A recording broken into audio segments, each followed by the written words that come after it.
जी दोस्तों नमस्कार। मैं ज्ञानेंद्र झा अपने मोटिवेशनल वीडियोस की कड़ी में फिर से आज आपके सामने।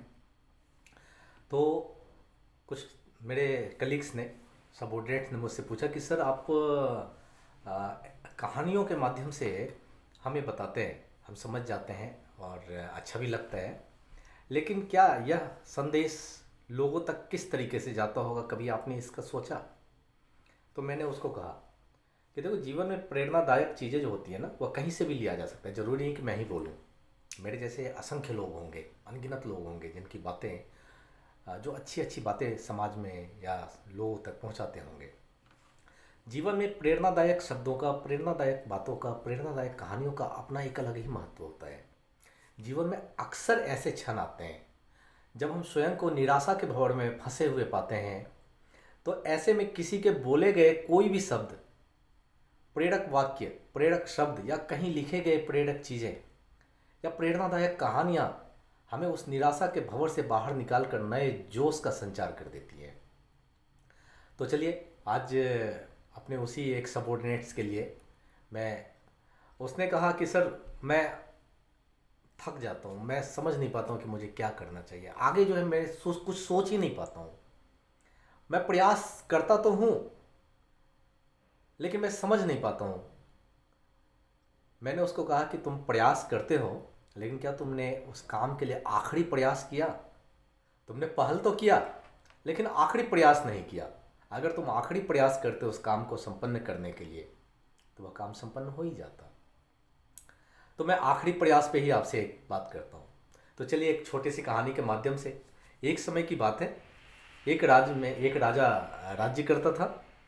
एक दिन उसके दरबार में एक विदेशी भ्रमणकारी विदेशी यात्री आया। उसने राजा को सुंदर सा एक पत्थर गिफ्ट किया, उपहार दिया। राजा वो पत्थर देखकर बहुत खुश हुआ। उसने उस पत्थर से भगवान विष्णु की प्रतिमा का निर्माण कर दिया। उसे राज्य के मंदिर में स्थापित करने का निर्णय किया और प्रतिमा निर्माण का यह कार्य अपने महामंत्री को सौंपा। वह महामंत्री गांव के सबसे बड़े सर्वश्रेष्ठ मूर्तिकार के पास गया और पत्थर देते हुए कहा कि महाराज ने कहा है मंदिर में भगवान विष्णु की प्रतिमा स्थापित करनी है। 7 दिन के भीतर आपको भगवान विष्णु की प्रतिमा तैयार करनी पड़ेगी और राजमहल पहुंचा दीजिएगा। इसके लिए आपको 50 स्वर्ण मुद्राएं मिलेंगी। 50 स्वर्ण मुद्राओं की बात सुनकर मूर्तिकार खुश हो गया। भला खुश भी क्यों ना हो, जरूर है, उसका खुशी तो होगा ही। महामंत्री के जाने के उपरांत प्रतिमा का निर्माण कार्य प्रारंभ करने के उद्देश्य से उसने अपने छेनी औजार सारा निकाला, बाहर निकाला। उसने उसमें से अपना हथौड़ा लिया और पत्थर तोड़ने के लिए उस पत्थर पर हथौड़े से वार करने लगा, लेकिन पत्थर जस का तस रहा।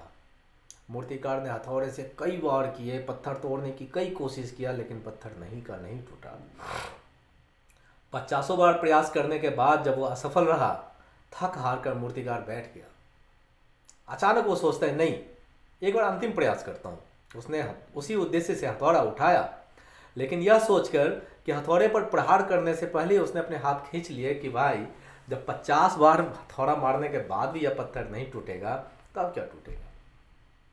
वह पत्थर लेकर महामंत्री के पास वापस गया और यह कहकर उसको वापस कर दिया कि इस पत्थर को तोड़ना नामुमकिन है, इससे भगवान विष्णु की प्रतिमा का निर्माण कार्य संभव नहीं हो पाएगा। महामंत्री को तो राजा का आदेश था, हर हाल में उसको करना था, हर स्थिति में पूर्ण करना था। इसलिए उसने भगवान विष्णु की प्रतिमा निर्मित करने का कार्य गांव के एक साधारण से मूर्तिकार को सौंप दिया। पत्थर लेकर मूर्तिकार ने महामंत्री के सामने ही उस हथौड़े से उस पत्थर पर प्रहार किया। वह पत्थर एक बार में ही टूट गया। अब पत्थर टूटने के बाद मूर्तिकार प्रतिमा बनाने में जुट गया। इधर महामंत्री सोचने लगा, काश पहले मूर्तिकार ने एक अंतिम प्रयास किया होता तो सफल हो गया होता और 50 स्वर्ण मुद्राओं का हकदार वही होता। तो मित्रों, इससे हमें सीख मिलती है। हम भी अपनी जीवन में ऐसी परिस्थितियों से दो चार होते रहते हैं। कई बार किसी कार्य को करने से पूर्व, किसी समस्या के सामने आने पर उसके निराकरण से पूर्व ही हमारा आत्मविश्वास डगमगा जाता है, हिल जाता है, हम डर जाते हैं और हम प्रयास किए बिना ही घुटने टेक देते हैं, हार मान लेते हैं। कई बार हम 1-2 प्रयास में असफलता मिलने पर प्रयास करना छोड़ देते हैं। जबकि हो सकता है कि कुछ प्रयास और करने पर वह कार्य पूरा हो जाता या समस्या का पूर्ण निदान या समाधान हो जाता। यदि जीवन में सफलता प्राप्त करनी है तो बार बार असफल होने पर भी हमें अपना प्रयास कभी नहीं छोड़ना चाहिए। असफलता ही तो सफलता की जननी है। अगर हम असफल नहीं होंगे तो हमें पता कैसे चलेगा कि हम कितने पानी में हैं। जब तक सफलता मिल नहीं जाती आप प्रयास करना छोड़िए नहीं। क्या पता जिस प्रयास को करने से पूर्व हम हाथ खींच लेते हैं वापस, वही हमारा अंतिम प्रयास हो और हमें कामयाबी प्राप्त हो जाए।